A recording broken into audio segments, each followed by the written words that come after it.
Muy buenos días, 5 de agosto del año 2020, dedicado a San Osvaldo, rey de Northumbria, militar, luchó contra los paganos, murió luchando en el año 642. Gracias a todos los que se comunican con nosotros a través de nuestros canales @RCR750 y Periscope. En Twitter, rcr750.com. Anoten, rcr750.com. Y por supuesto por el canal YouTube RCR750 en vivo. Gracias a Jaime Nestares en la dirección general de la estación, Wilipsa Arcaya. Y en la gerencia de producción, hoy está con nosotros Carla Sons. Buenos días, Carlas. Nuestra querida Catherine se encuentra un poquito indispuesta y Kenger anda por allí supervisando. Gracias, José Gregorio González en los controles, Argenis Barreto en la lectura de las noticias y mi saludo fraternal a Jackson Vargas y Marilia García. Hoy es miércoles de perspectiva y por lo tanto está con nosotros Miguel Fontán, @Miguel Fontán, nuestro contertulio de los miércoles. Y tenemos un invitado especial. Miguel, ¿cómo estás? Hola Víctor, ¿cómo están? Hola, ¿cómo están a todos los que nos sintonizan hoy? Saludos a todos en RCR.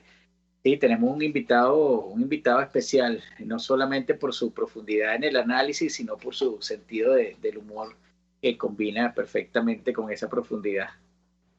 Se llama Joaquín Ortega, @Ortega Brothers. Ya estará por allí el Brothers Ortega.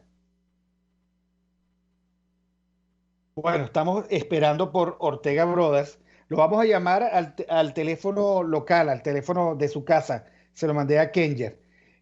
Bueno, mi querido amigo, el- lo que vamos a conversar hoy es sobre si tiene sentido que los buenos que somos más estemos tan contra la pared y estemos comprando como buena además esta anormalidad. Es anormal estar en casa, es anormal no recibir explicaciones, es anormal no tener datos concretos, responsables, explícitos y unívocos sobre cuál es el soporte sanitario de los venezolanos. Es anormal que la política esté encallada en falsas discusiones y falsas narrativas. Es anormal que los venezolanos no tengamos ningún asidero hacia el futuro. Es anormal. Esta es una circunstancia anormal que no podemos comprar como nueva normalidad. Eso en primer lugar. En segundo lugar, bien lo plantea Joaquín Ortega, no tiene ningún sentido, pero de ninguna manera, que nosotros seamos tan, tan cándidos a la hora de encarar la política. Sino que la política tiene que ser encarada desde la ciudadanía que sospecha, que es suspicaz, que está absolutamente clara de que cualquiera, hasta el mejor, se corrompe cuando el poder no tiene check and balances. Y nosotros no podemos seguir en esta novelita en la que los nuestros son buenos y santos, los que no son nuestros son los malos, y tenemos que meternos dentro de una lógica de sistemas. Como tú lo has dicho, Miguel Fontán, muchísimas veces, un sistema perverso que nos llega hasta como la ola, que nos llega a mojarnos los pies y que finalmente no sabemos totalmente en qué consiste. Eh, ¿Cuál es tu opinión al respecto, Miguel? Bueno, yo estoy de acuerdo contigo. Voy a empezar por lo último. Lo que tenemos es que migrar a la lógica de ecosistemas, porque la lógica de ecosistemas son lógicas multidimensionales en 3D y la lógica de sistemas, a pesar de que son relacionadas, pareciera como unas lógicas de 2 dimensiones, si mantenemos la comparación. Es decir, tenemos varios sistemas interconectados, pero cada quien mantiene su autonomía. Con la lógica de ecosistemas, todo es mucho más profundo e interrelacionado. Y ya tenemos a nuestro amigo Joaquín y quisiera empezar con Joaquín por lo último que tú dijiste, ¿no? Esta pandemia nos ha dejado muchas reflexiones. Una de ellas es qué clase de ciudadano tenemos que ser, qué clase de ciudadano fuimos y dónde está el cambio radical que tenemos que hacer. No sé si nos oyes, querido Joaquín. Perfecto, sí, los escucho fuerte y claro, amigos. Bueno, ahí te dejo esa. ¿Qué clase de ciudadanos fuimos? ¿Qué clase de ciudadanos somos ahora? ¿Qué clase de ciudadanos tenemos que ser para evitar que esta nueva normalidad, como decía Víctor en la introducción, se convierta en una realidad? Perfecto. Bueno, fíjate, un poco tomando la introducción de Víctor y tomando la pregunta tuya, definitivamente aquí hay que ver todo con una nueva perspectiva, ¿no? Es decir, una realidad compleja no puede observarse desde la misma perspectiva y justamente esa mirada que tú estás dándole, vamos a decirlo así, multidimensional es clave, ¿no? Es importante que veamos topográficamente, que aprendamos a ver holográficamente, es decir, hay unas profundidades, hay unas cimas y unas mesetas que se nos escapan cuando vemos simplemente unas relaciones planas, es decir, no es una relación entre A y B, sino que es una relación entre A, B y C, pero además de eso hay unos sub A, hay unos meta B, etcétera, etcétera. Entonces, bueno, creo que eso es clave, ¿no? Porque nos permite de alguna manera ver con volumen y con todas las precisiones del caso que están ocurriendo.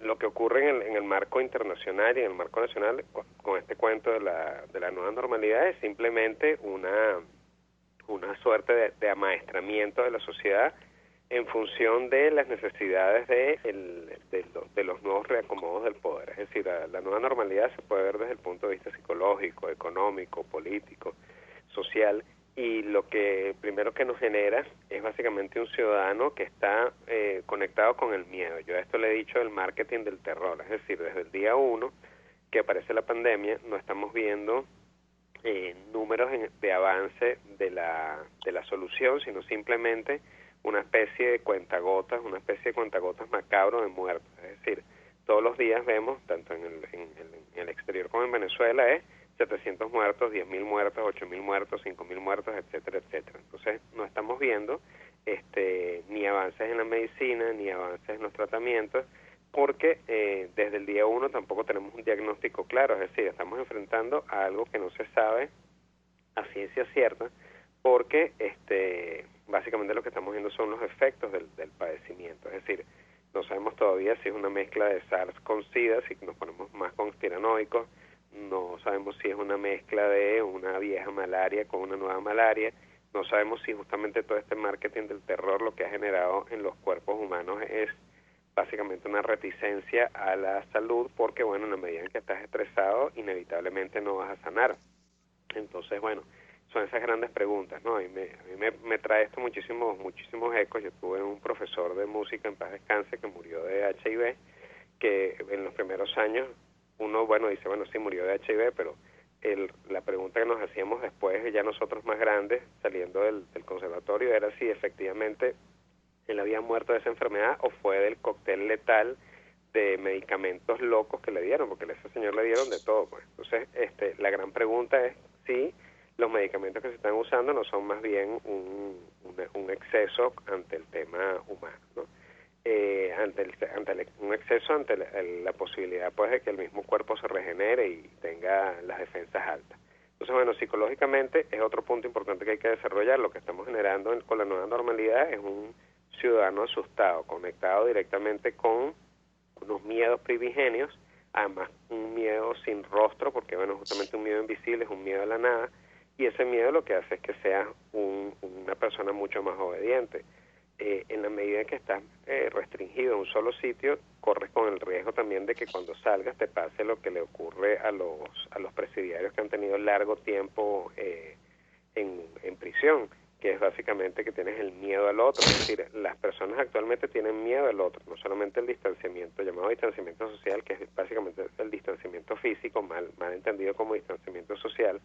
El distanciamiento físico es importante, pero entonces te puedes volver cada vez más paranoico, ¿no? Esto es como una especie de mundo en el cual los personajes más entre comillas divertidos de la ficción se han convertido en los nuevos ciudadanos, ¿no? Pensemos en aquel personaje de Jack Nicholson en As Good As It Gets, que es un tipo que tiene miedo a los gérmenes. Pensemos en Monk, que es un personaje también de televisión que tiene miedo a los gérmenes. Entonces, bueno, ese tipo de personaje se ha convertido pues como en el role model para la mayoría de las personas que están moviéndose en la vida cotidiana. En términos económicos, bueno, afecta durísimo, no solamente el que trabaja, porque bueno, esto es básicamente un consumo de la renta, pero entonces también ha generado unas nuevas disparidades con respecto a quienes tienen el manejo vamos a decirlo así, económico de ciertos segmentos, ¿no? Jeff Bezos debe estar cada vez más millonario porque, bueno, nada, Amazon ha crecido.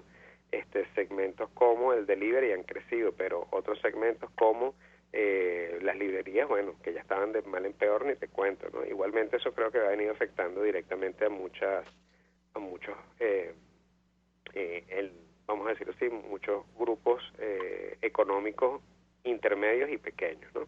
Y por último, creo que, bueno, conversando un poco con la palabra que decíamos al principio, que es el tema de la sospecha, hay que tener claro que hay que seguir el dinero. Es decir, si algo nos ha dado certezas en la vida, saber quién se enriquece de estas actividades, ya sea porque lo generó o porque simplemente se adaptó al momento, ¿no? Y hay que ver el sector vacunas y el sector medicinas. Las medicinas duran creo que 4 o 5 años la patente para aquellas personas que saquen un medicamento, pero las vacunas son de por vida para el grupo investigador que la encuentre. Entonces, bueno, por eso también esto es una carrera contra el tiempo y vemos pues una reedición de la Guerra Fría, pero en clave de vacunas alrededor del mundo.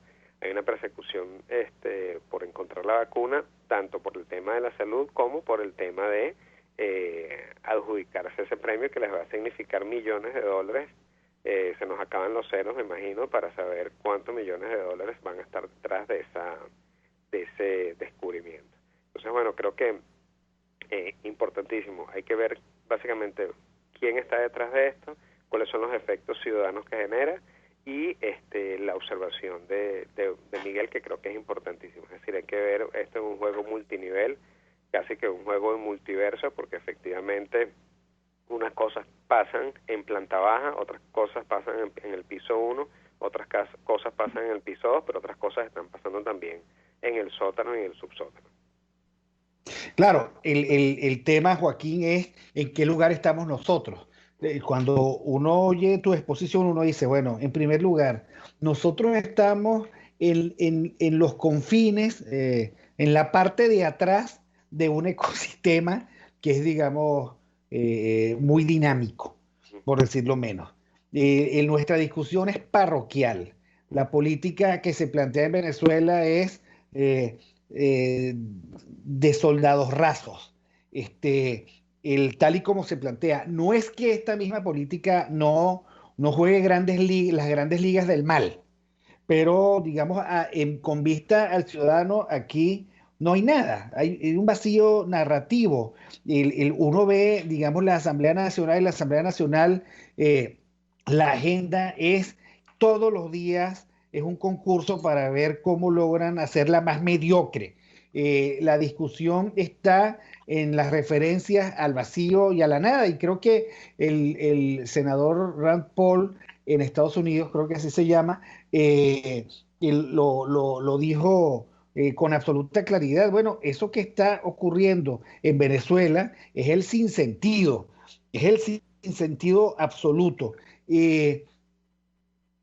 Pero hay 25 millones de venezolanos que están de alguna manera corriendo riesgo precisamente porque la política no le da ningún tipo de resultados. Uno los ve de lo más cómodos. El martes y jueves salen y desempeñan una especie de opereta el online, que son las sesiones de la Asamblea Nacional. Termina la opereta y no pasa nada, porque no tienen arraigo político. Y entre ellos tienen una discusión más o menos amigable que me hace recordar la comiquita esa del perro que guardaba las ovejas del lobo. Marcaban tarjeta en la mañana y hacían todo el día su trabajo. Al final de la tarde marcaban la tarjeta y se iban juntos a dormir, a tomarse un trago. O sea, me parece que hay mucho de simulación, pero los venezolanos están viviendo esta normalidad, están viendo pasar los días, están viendo que nada ocurre y eso ha provocado un terrible desarraigo de la política. Ahora, si no es la política quien llena ese vacío, ¿cómo se llena ese vacío? ¿De qué se llena ese vacío? Así es. ¿Hacia Fontán o hacia mí? Hacia Joaquín y Ok, después Fontán. perfecto. Bueno, fíjate, aquí hay un tema importantísimo que es el tema de una narrativa o algo que le dé sentido a la política.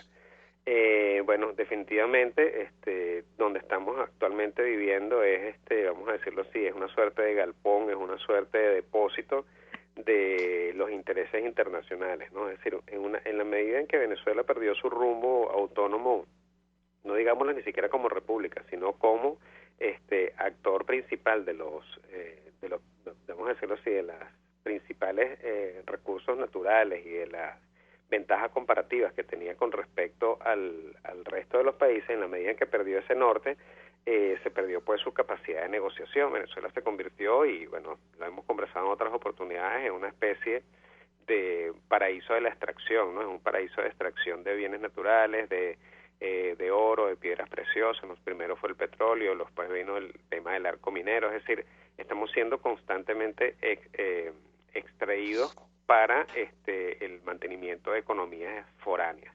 En este caso, ya que ni siquiera somos un granero, sino que somos una suerte de mina, además de eso, agrégale que la casa está tomada, es decir, la casa está tomada por distintos actores que son simplemente extractivos, y la política que por lo menos percibe el ciudadano, o la política que revisa a alguien que se pone desapasionadamente a hacerle la radiografía al país, es básicamente una política de las microfinanzas. Pero cuando digo microfinanzas, es la microfinanza del bolsillo del representante público. Es decir, desde hace mucho tiempo nadie sabe de qué viven senadores, gobernadores, alcaldes, etcétera, etcétera, en Venezuela. A eso agrégaselo a el tema de la Asamblea Nacional, el tema de la Asamblea Nacional paralela, al tema del gobierno en el exterior, al tema del gobierno encargado, al tema del gobierno venezolano mismo. Es decir, hay una cantidad de ingresos que ni siquiera se sabe ni la cantidad ni cómo llegan. Entonces, al estar conectados con su propia supervivencia, con mucha tristeza y con mucha responsabilidad, hay que decirlo, que el porcentaje de representantes políticos que tenemos en la calle, lo que son es representantes de sí mismos y de su bolsillo.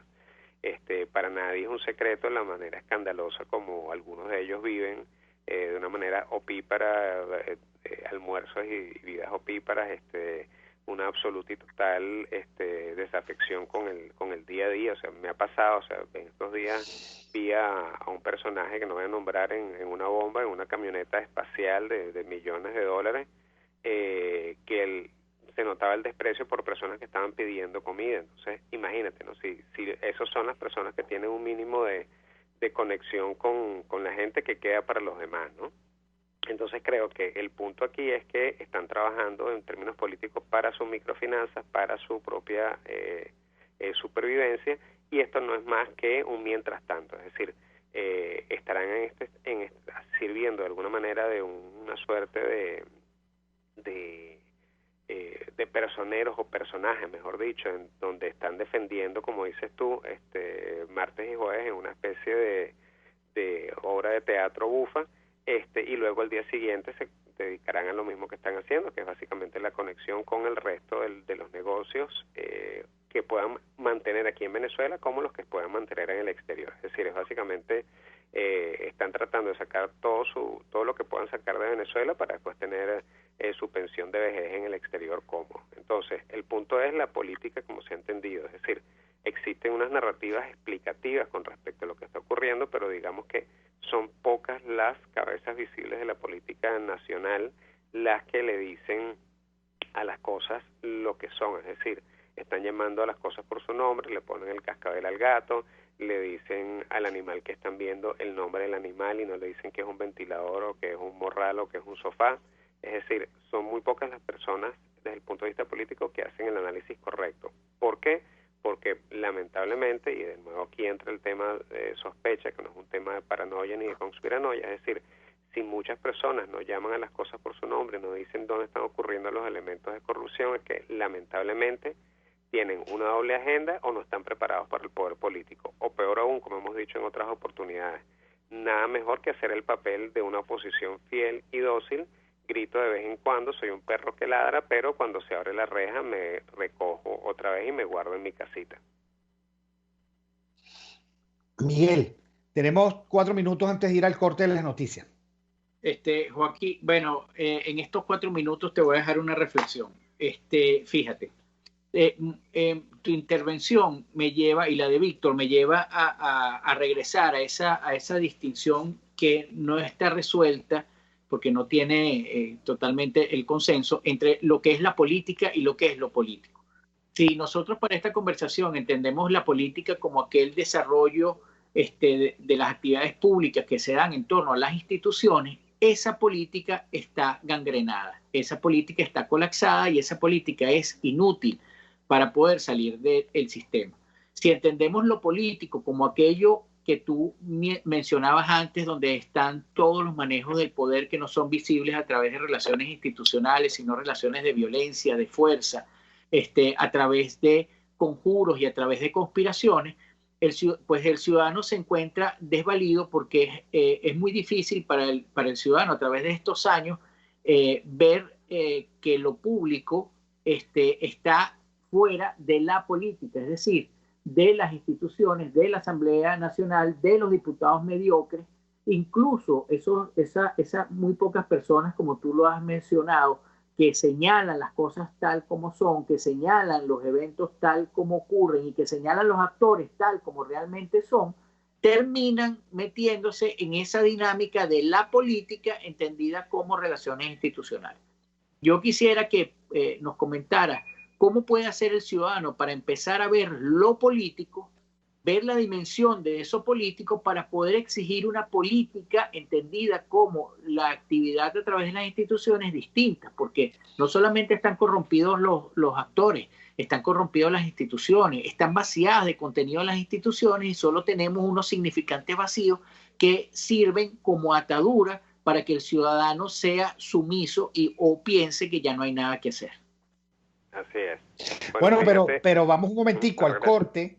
Vamos al corte, oímos las noticias y regresamos con la respuesta de Joaquín Ortega. Gracias. Ya regresamos con Miguel Fontán y Joaquín Ortega hoy el miércoles de Perspectiva. Aquí se debaten temas de interés nacional e internacional. Aquí se habla libertad con Víctor Maldonado. Solo por RCR.tv, la radio que se ve. Sintonícenos a través de Periscope, @RCR750, la radio que se ve. El que sabe de sabor sabe de saber que Del Corso es la clásica pastelería italiana de Caracas. Qué ricos sus dulces típicos tradicionales, como los auténticos cannoli, la sfogliatella o la cola de langosta, no tienen comparación.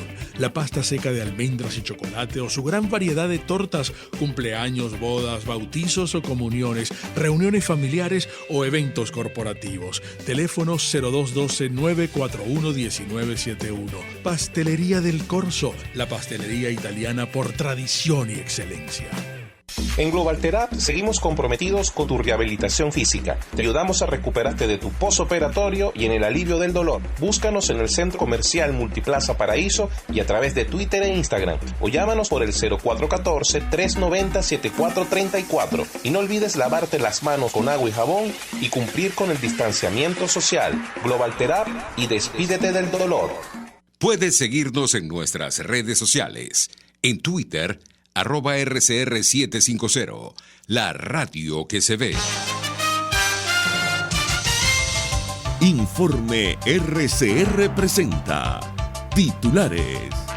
Luis Almagro, secretario general de la OEA, hizo un llamado al régimen de Nicolás Maduro para que aclare cuál es la condición de salud de los presos que se encuentran en la sede de la DGCIM, donde se presume existe un foco de COVID-19. Pérez Gil Rocha, abogado y ex magistrado de la extinta Corte Suprema de Justicia, destacó que el apoyo de Estados Unidos al presidente interino de Venezuela, Juan Guaidó, es una política de Estado de esa nación norteamericana. No solamente del Ejecutivo de los Estados Unidos, sino también consecuencia de las ejecutorias que el sistema de justicia norteamericano ha iniciado desde hace bastante tiempo y ha emprendido en contra del régimen venezolano.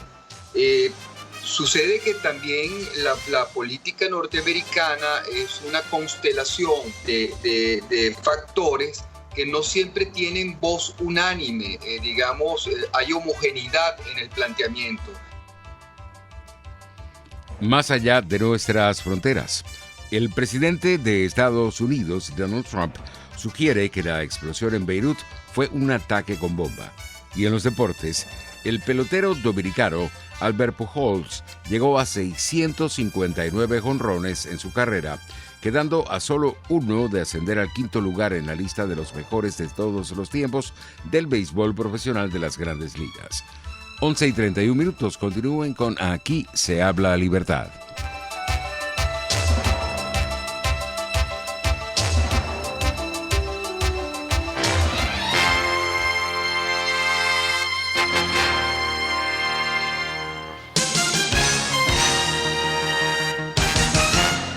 Mis amigos, una empresa comprometida y responsable con su personal es una empresa segura, y Produzca es la compañía pionera en Venezuela que ofrece la mayor cantidad de equipos de comprobada calidad para garantizar la seguridad integral de toda la nómina industrial de cualquier empresa. El catálogo de Produzca es inmenso, todo tipo de guantes, cascos, accesorios y productos varios de protección para tu personal. Conoce más de Produzca en www.produzca.com. Produzca, seguridad en tu empresa de los pies a la cabeza. Les saluda Andrés Velázquez y los invito cada miércoles a sintonizar un programa que aborda de cerca la actualidad política y social del país. Contigo, Andrés Velázquez. No te lo pierdas. Contigo, Andrés Velázquez, solo por rcr.tv, en Twitter y Periscope, @rcr750, la radio que se ve.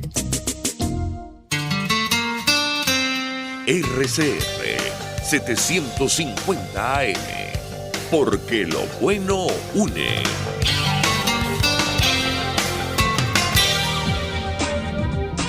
Ideas para alcanzar un país con libertad económica, democracia política y seguridad jurídica.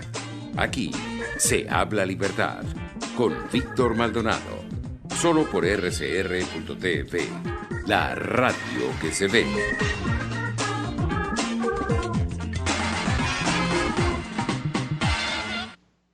Bueno, continuamos hoy 5 de agosto, miércoles de perspectiva, dedicado a San Osvaldo.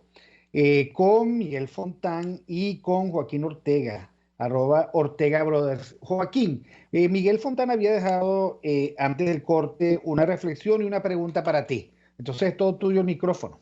Perfecto. Bueno, la distinción que hacía Miguel entre la política y lo político, ¿no? Es decir, una suerte de vida para el bien común es lo ideal, y también hay que entender pues cuáles son esos mecanismos de lo que se ha convertido en una especie de mal uso de las negociaciones, porque todos los días negociamos, todos los días hacemos usos, vamos a decirlo así, un poco más laxos de la democracia o menos laxos que otros, ¿no? Es decir, todos los días estamos negociando constantemente con nosotros mismos, con nuestros cuerpos y con el resto de las personas con las que nos relacionamos diariamente, ¿no? Entonces, bueno, creo que el punto ahí ese sería de alguna manera ver cuál es el sustento que tienen las prácticas y los modos como se hace política. Es decir, cuando tú haces política desde un punto de vista ético, tus prácticas van a ser inevitablemente éticas. Cuando lo haces desde un punto de vista transaccional, entonces todas las relaciones van a estar allí, ¿no? Yo creo que al ciudadano actual le queda algo muy importante, que es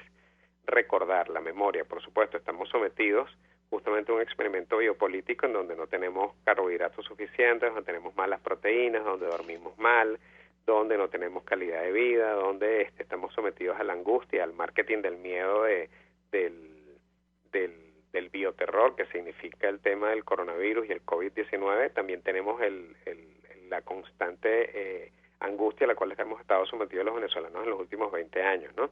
Que si viene el lago, que si se meten en el edificio, que si vienen los atracadores, bla, bla, bla, ¿no? Entonces, bueno, lo principal es darse cuenta de que estamos siendo sometidos a una serie de dinámicas y una serie de prácticas que están básicamente en manuales desde la historia de la comunicación política y de la manipulación política. Fíjense, si ustedes me preguntan qué nos han hecho muchísimo a los venezolanos como daño, bueno, hay un tema fundamental, que es que hay un estímulo público a ser complaciente con la mediocridad. Es decir, esto es clave y es una línea de manual. Es decir, ser mediocre es bueno, ser marginal es bueno, ser mal hablado es malo, es bueno, perdón, ser mal vestido es bueno. Es decir, todas esas cosas que nos ponen por debajo de la media y que no permiten pues que no solamente haya un espíritu elevado habitando los cuerpos, sino que la mente termine por acostumbrarse a lo peor. Yo abro el agua cuando llega el agua a mi casa y cada vez es más amarilla. Entonces tú escuchas a la gente de la Junta de Condominios que dice, pero por lo menos llegó agua. Es decir, te conformas con todo. Otra de las cosas que hacen es que el público se manifieste contento con esa mediocridad. En estos días el ex candidato Capriles Radonsky dio una conferencia, una comunicación, creo que vía Periscope, y bueno, nada, la comunicación de ese señor era lo más cercano, lamentablemente, a la de un parquero de la calle. Es decir, un muy mal delivery, un muy mal uso del lenguaje, un mal aspecto físico. Eso también es grave para la democracia. Y no solamente es el caso de él, es el caso de, por supuesto, de muchos autores también, de muchos personajes del chavismo, ¿no? Siempre se está difiriendo, es decir, todas las decisiones que se van a tomar se toman más adelante, se crea una comisión, o como ocurre normalmente en Venezuela, el clásico, la corrupción de ayer va a ser tapada por la de hoy y la de mañana va a ser tapada por la de pasado mañana, ¿no? Otro de los puntos clave que es importante también, y es que están haciendo esa perversión con el ciudadano, es que cuando tú pides de alguna manera lo que ha ocurrido, te ven mal, o te mandan a callar, o tu derecho ciudadano es mal visto. Es decir, de alguna manera se le aplican lógicas incorrectas a la información que te llega, o te dicen que estás malinterpretando las cosas cuando lo haces desde tu sentido común. Y con mucha tristeza, uno de los elementos que aquí se destacan más es que le terminan diciendo al ciudadano que es que el ciudadano no termina de saber nada porque él no sabe de manejar cuentas, él no sabe cómo se maneja la política, etcétera, etcétera. A eso agreguémosle también una condición lamentable de muchos de nuestros rasgos del carácter del venezolano, que es que criticamos aquello en lo cual la gente se vamos a decirlo así, se regodea, es decir, criticamos al que entra en el club privado hasta que nosotros podemos entrar al club privado. Cuando entramos a ese club ya se acaba la crítica, es decir, mi problema no es tanto que haya gente disfrutando algunas cosas, sino que yo esté afuera de ese círculo de disfrute. Entonces, bueno, ahí vemos una cantidad inmensa de elementos que son de manual. En la medida que las personas empiecen a darse cuenta cuáles son esas cosas con las que las han venido engañando, es decir, con lo que se llama la táctica del gaslight, que es que te echan humo en la cara y entonces te distraen, ¿no? En la medida en que las personas empiezan a darse un poco más cuenta de esto, es fundamental. Yo recomiendo que la gente anote en una libretica las cosas que están diciendo los personajes, sobre todo analistas y políticos, en una semana, y que las comparen con las siguientes declaraciones de la otra. No tienen que hacer grabaciones, no tienen que escribir, no tienen que hacer impresiones caras. Lo único que tienen que hacer es anotar en una libreta qué dijo el analista A en el mes de enero y qué dijo el analista A en el mes de marzo. Ahí van a darse cuenta de cómo van transformando la realidad en una suerte de maniobra orwelliana, en donde si ayer estamos en guerra con Eurasia, pasado mañana han sido los aliados nuestros de toda la vida. Sí, Joaquín, precisamente yo tenía anotado 3 cosas respecto de tu exposición. En primer lugar, la traición de la que hemos sido objeto los ciudadanos por parte de los intelectuales, que ya no son intelectuales, que no tienen reflexión, sino que tienen agendas, o sea, agendas absolutamente plegadas, pero que hacen pasar por reflexión. Eso es lo primero. Lo segundo, la traición de la política en el sentido de fortalecer el síndrome del ciudadano maltratado. Un poco oyendo las noticias a las 11:30, allí, por ejemplo, Perkin Roche decía, sí, pero Guaidó lo apoya el Estados Unidos. Y entonces, bueno, Guaidó no sirve para nada, Guaidó no ha avanzado en la propuesta, Guaidó traicionó los supuestos del estatuto, pero lo apoyan 60 países y lo apoya Estados Unidos, entonces no podemos ir contra él. Lo tercero es, digamos, la absoluta incapacidad de esa generación política de estos muchachos de lo que uno identifica como la generación del 2007, aunque nadie de esa generación ahora quiere ser parte de esa generación política, la absoluta incapacidad para comprender la importancia de las liturgias políticas. Entonces, claro, todo eso que tú planteas, no les interesa ni cómo hablan, ni lo que dicen, ni cómo visten, ni cómo manejan las instituciones. Lo de ellos es el espectáculo absolutamente fatuo, centrado en sí mismo, pero digamos, un absoluto irrespeto por una institucionalidad que ellos deberían estar construyendo, pero que no construyen, destruyen por desinterés, por desprecio. Entonces, todo eso genera un caldo de cultivo para que los ciudadanos, mira, interesante, porque el ciudadano no se ha vuelto suspicaz, lo que se ha vuelto es absolutamente despreciativo de ese discurso.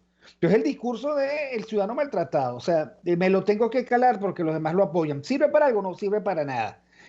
¿Me va a sacar de este afán? No me va a sacar, estoy seguro. Pero bueno, como lo apoyan los demás, tengo que seguirlo soportando. Ahora, una absoluta carencia de imaginación política, una absoluta incapacidad para llenar vacíos políticos y, por supuesto, muy poco coraje, porque al final nadie quiere apostar allí su primogenitura. Todo el mundo está resguardado como para que llegado el momento ellos tengan sus talentos completos sin haberlos invertido, y les entreguen el poder a ellos, los unjan con el poder después que otro, me imagino, habrá pasado el trabajo de cesar la usurpación. ¿Qué opinas al respecto? Así es, bueno, fíjate que lo que vive la sociedad venezolana, viendo lo macro, también agregándole además de eso el barniz siguiente, que es el COVID-19, es una lógica del secuestro, es decir, estás viviendo secuestrado y entonces tienes no solamente que calarte al secuestrador, sino agradecerle que te lleve, no sé, como contaba Bulton cuando estuvo preso, que lo que comía era cotufa y agua. Entonces no solamente le dabas gracias de que estabas preso, sino que te llevaba la cotufa vieja y el agua como comida, ¿no? Entonces, bueno, la lógica del secuestro implica pues que también puede generar inevitablemente un síndrome de Estocolmo, que es que termina un grupo de las personas que están ahí secuestradas amando al que lo maltrata y al que lo tiene encadenado. Entonces, bueno, definitivamente esa es la lógica en la cual nos estamos moviendo, y para eso hacen falta tres actores que tú citaste muy claramente: los políticos, los académicos o los disque intelectuales y los influencers. Los políticos hacen su trabajo, que es seguir enriqueciéndose y ser de alguna manera los fontaneros, vamos a decirlo así, son los gerentes de crisis. Ellos son los que de alguna manera, cuando ya está a punto de hacer aguas el sistema, vienen y reparan la gotera, vienen y tapan y le ponen una lámina de zinc al rancho, y están constantemente haciendo lo que hace un buen fontanero, que es arreglando las cosas que están goteando y tapando los huecos que salen en las casas o en los apartamentos. Ese es el trabajo de los políticos, porque ellos son básicamente las caras visibles de poderes económicos que están conectados con las lógicas de las mafias de la comida, de las mafias del petróleo, de las mafias de la energía, de las mafias de todo lo que tiene que ver con la dinámica de extracción, etcétera, etcétera. Al lado de esos tienes a estas personas que llamamos intelectuales, que es muy importante decirlo. O sea, trabajar con palabras no te hace intelectual. Escribir oraciones no te convierte en intelectual, porque un intelectual, ¿qué es lo que hace? Un intelectual reflexiona y duda, yendo básicamente al pensamiento de Weber. Weber decía que la distinción entre el científico y el político era que el científico dudaba y el político no dudaba, es decir, siempre iba hacia adelante con una idea fija o con una voluntad importante de poder, una voluntad de generar transformación en su entorno, etcétera.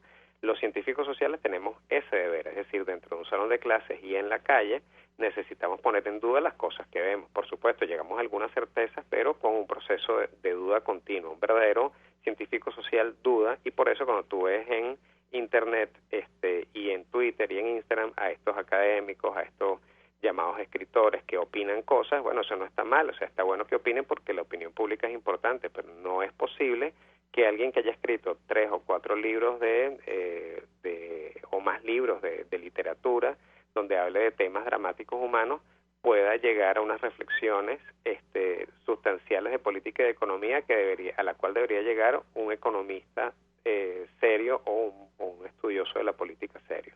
¿A qué me refiero con estudiosos de la política seria? Bueno, no solamente que tengan obra escrita, sino que hayan hecho un registro de las cosas en las cuales han acertado y se han equivocado. Hace un rato decía el ejercicio de la libreta.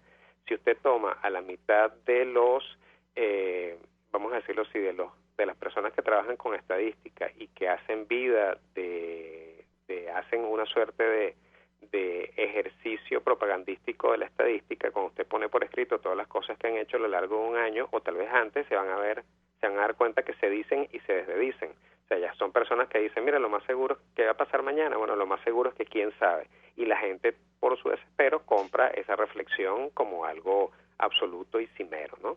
Entonces, los intelectuales, poner las cosas por escrito no nos hace intelectuales. Es decir, poner oraciones una detrás de otra no nos convierte en intelectuales. Eso es importantísimo para que la gente no caiga en esa manipulación. Y tienes un tercer grupo ahí anotado que son los influencers, porque ahora también los académicos y los que se venden como intelectuales, que no son más que personas con una trayectoria en medios, en prensa escrita, en prensa digital, en apariciones en televisión, se convierten en una especie de influencer en donde esas personas que tienen muchísimos seguidores en Twitter y en Instagram repiten aquellas cosas que acaban de decir los académicos y los intelectuales, o lamentablemente hacen la cama de una tendencia. Empiezas a hablar de que hay manifestaciones de amor hacia un grupo X, y entonces, bueno, eso lo sueltan los influencers antes, hacen el camino para que después vengan los académicos a explicar eso que está ocurriendo, que no es simplemente más que una preparación de un mensaje, y después aparecen los políticos con una ley en el Congreso o en la Asamblea diciendo que hay que apoyar tal y cual situación que nació de la propia sociedad, etcétera, etcétera. Es decir, se va creando el campo de una manera conductista para que esa opinión se convierta después en forma de ley, ¿no? Lo vemos con el caso LGBTQ, RZX, YZ en el mundo. Es decir, se ha generado una sensibilización con respecto a esos temas, después vienen los médicos o los psicólogos o los intelectuales a decir que eso es normal, que las variaciones sexuales existen y que tú puedes ser género fluido si te da la gana, puedes ser persona hoy y mañana puedes ser un cohete estratosférico si así lo sientes. Y por último, entonces llegan los políticos y votan una ley a favor de que tú puedas ser hoy niño y mañana puedes ser robot espacial. Entonces, el punto aquí es que tenemos que observarlo, y es donde entra la memoria que tiene que tener un ciudadano en términos de ataque intensivo a toda su sensibilidad. Es decir, la ética está puesta en peligro. ¿Por qué? Porque hay una creación fundamental de todo el ecosistema, como diría Fontán. Hay una creación de todo el ecosistema para que el bien y el mal no sean reconocibles, no solamente que no sean reconocibles, sino que se confundan. Entonces juegas a la imperfección del ser humano, que efectivamente tenemos muchas imperfecciones, pero no vas hacia la perfectibilidad, sino que vas justamente hacia su deterioro civilizatorio, de sus incapacidades de comunicación humana. Es decir, es una especie constante de interés en que el ciudadano tenga siempre los ojos cerrados, y si no tiene los ojos cerrados, por lo menos que no pueda ni siquiera pensar con su propia razón, diría Kant. Mira, Joaquín, esta parte de tu intervención me resultó muy, muy esclarecedora en tanto las agendas políticas que se persiguen, ¿no?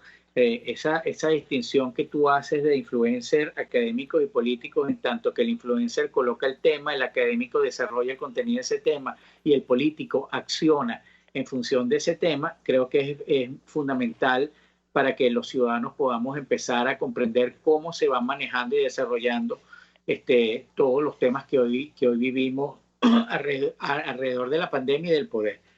Pero fíjate, escuchándote a ti y a Víctor sobre la política venezolana, tenemos que Guaidó desarrolla la política creando vacío.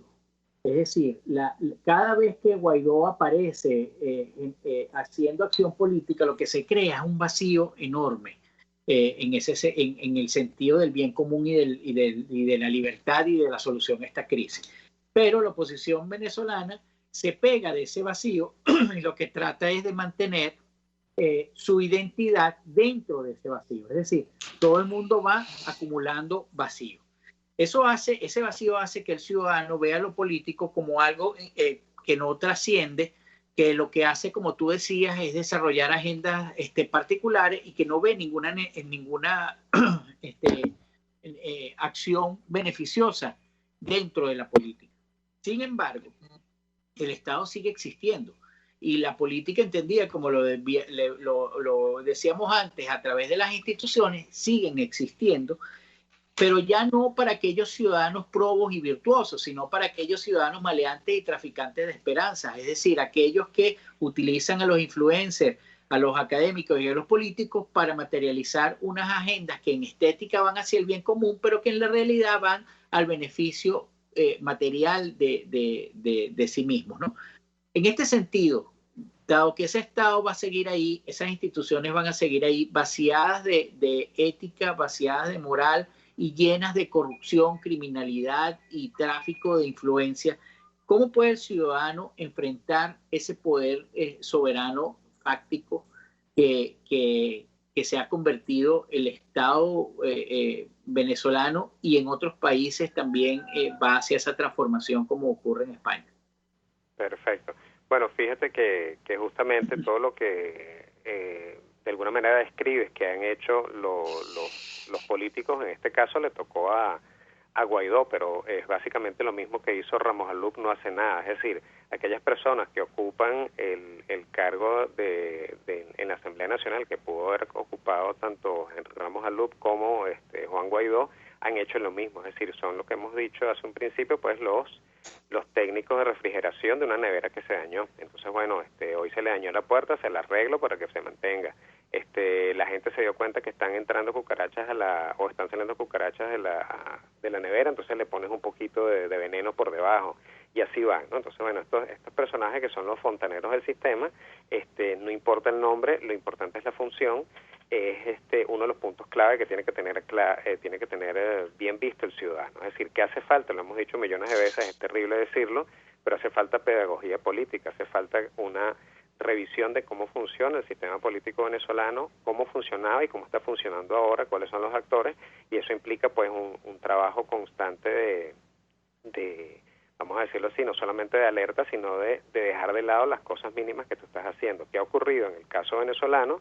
Nos invirtieron la pirámide de Maslow y todo el día estamos pensando en cómo llevas comida para la casa, cómo haces para tener agua en tu casa, cómo haces para comprar medicinas. Entonces no te preocupas por las cosas que te convierten en ser humano, que es vestirte, que es alimentar el espíritu, que es tener buenas relaciones con tus vecinos y con el resto de la sociedad, sino que estás constantemente con lo que se llama el síndrome de Ulises, ¿no? El síndrome de Ulises es una persona que está siendo constantemente perseguida y no le da tiempo de pensar en sí mismo ni de hacer una reflexión porque tiene que sobrevivir, ¿no? Es lo que le pasa a los migrantes que llegan de África a Europa, o lo que le ha pasado a muchísimos venezolanos en cualquier parte de Latinoamérica, que tienen que sobrevivir y no les da tiempo de un mínimo de reflexión humana. Entonces, bueno, estos personajes están allí para mantener el sistema. ¿Qué debe hacer el ciudadano en términos activos? Tres cosas fundamentalmente son: primero, mantener la autoestima. Es muy difícil mantener el equilibrio moral ante estos momentos, ¿no? Se ha puesto de moda ahora en redes el modo de vida estoico, la gente está leyendo a Marco Aurelio.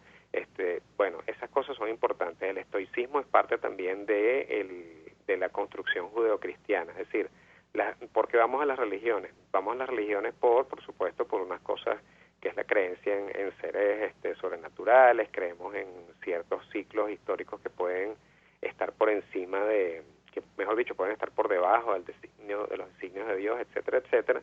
Llegamos a las religiones por rituales también, pero llegamos a las religiones para tener un claro sentido del bien y el mal, de lo que es bueno y de lo que es incorrecto. Entonces, la ética nos da un sentido de lo bueno y de lo malo. El cristianismo tiene mucho de estoicismo. La gente está volviendo al estoicismo, están de alguna manera también refugiándose en cosas de la nueva era. Ahorita yo veo con emoción y desagrado a veces el tema del mindfulness, que la gente empieza a decir, bueno, tengo 5 segundos para mí en donde me calmo. Eso es bueno, calmarse, pero lo que no es bueno es terminar convirtiéndose en alguien dócil y obediente. Hay versiones del mindfulness donde dicen prácticamente que no voy a pelear ni voy a discutir sobre temas políticos en la vida. sí puedes hacerlo y sí debes hacerlo. Debes hacerlo, por supuesto, desde la ciudadanía y desde el conocimiento. Es decir, ¿qué es lo que hace por lo general el político normal? El político normal te da información y un mensaje. El político venezolano lo que te da es un mensaje sin información para que no tengas manera de contrastar eso que está diciendo. En la medida entonces en que nosotros volvemos a ciertos procesos de ética, sean religiosos o no, chévere, porque nos da una base, ¿no? Decía lo del estoicismo y lo del cristianismo. A veces me preocupa lo del mindfulness, porque entonces cuando te dice que no pienses con eso, me imagino a esos ciudadanos de los años 90 y el principio del 2000, de finales de los 90 y principios del 2000 en Rusia, donde hacían técnicas parecidas para no pelear ni discutir sobre temas vinculados con las acciones de Putin o Medvedev. Entonces, bueno, nos pone pensativos y nos pone suspicaces si es que no están haciendo lo mismo en el caso venezolano, es decir, generando, como ya hemos visto, una clase media y unas clases altas totalmente proclives al establishment político. El primer punto entonces sería entonces eso, evolucionar hacia un proceso de autoestima que nos permita estar lo suficientemente anclados a las vicisitudes del ambiente, que hay que tenerlas cada vez más claras porque van a seguir haciendo y vamos a seguir viendo violencias en el mundo. El segundo ejercicio sería el ejercicio de la memoria. Vuelvo al tema de la libretica. Anote cada vez que un analista diga algo, porque lo más seguro es que en 2-3 semanas cambie la opinión o que escriba cosas y sea tan ambiguo que puedan ser interpretadas de cualquier manera. O sea, ya creo que es redundante hablar de las personalidades que hacen eso, porque todas las personas se han dado cuenta de quiénes son en última instancia los normalizadores desde el punto de vista, ya sea desde el punto de vista académico en redes o desde el punto de vista de influencers en redes. Y por último está el tema de la acción, que es muy fácil decirlo. ¿Cómo es la acción política en un momento en el cual no se puede participar? Bueno, se puede participar activamente y creo que la soledad, el silencio y la distancia que nos ha generado este secuestro por la salud nos permite a muchos de las personas que nos están escuchando, y les ha permitido seguramente ponerse, vamos a decirlo así, lo suficientemente calmadas para entender cuáles han sido los aciertos y los desaciertos de sus apoyos políticos. En la medida en que estás apoyando a alguien porque es lo que hay, te vas a dar cuenta que te conviertes en ese dicho popular que dice la gente, es que no hay hombres, dicen las mujeres, no es que no hay hombres, ¿qué voy a hacer? Bueno, me casé con ese gordo feo porque no hay hombres. Entonces, resulta que los gordos aquí estamos representados. Y esa acción política está conectada directamente con una autonomía de la voluntad. O sea, suena etéreo y a lo mejor es algo de perogrullo, pero le citaba hace rato el caso de Kant. Kant decía, en que es la Ilustración, ten el valor de pensar con tu propia razón. En la medida en que los ciudadanos empiecen a pensar con su propia razón, se van a dar cuenta de una manera muy descarnada de cuando los han lanzado por un barranco o cuando simplemente los políticos están haciendo lo mejor que deberían hacer, que es interpretar esos sentimientos y esos deseos de transformación ciudadana en un proyecto político que sea integrador para todos, es decir, la ética del bien común. Bueno, agradecemos muchísimo hoy miércoles de Perspectiva, digamos, esta oportunidad de compartir con Joaquín Ortega, que como lo planteaba Miguel Fontán, un intelectual denso, con un sentido de humor maravilloso, aunque hoy no lo ejercimos mucho, el sentido de humor. Gracias entonces a Miguel Fontán y a Joaquín Ortega por estar hoy en Miércoles de Perspectiva. Gracias a Jaime Nestares en la dirección general de la estación, Willy Sarcaya en la gerencia de producción, hoy Carla Sons en la producción, José Gregorio González en los controles, a René Barreto en la lectura de las noticias y Jackson y Marilia van a estar agarrando para su casa. Joaquín, esta no puede ser la última vez, quedaron muchas cosas en el tintero en este Miércoles de Perspectiva. Bueno, nos vemos el viernes nosotros. Saludos a todos. Chao, gracias Joaquín. RCR presentó Aquí se habla libertad con Víctor Maldonado, solo por rcr.tv, en Twitter y Periscope, @RCR750, la radio que se ve.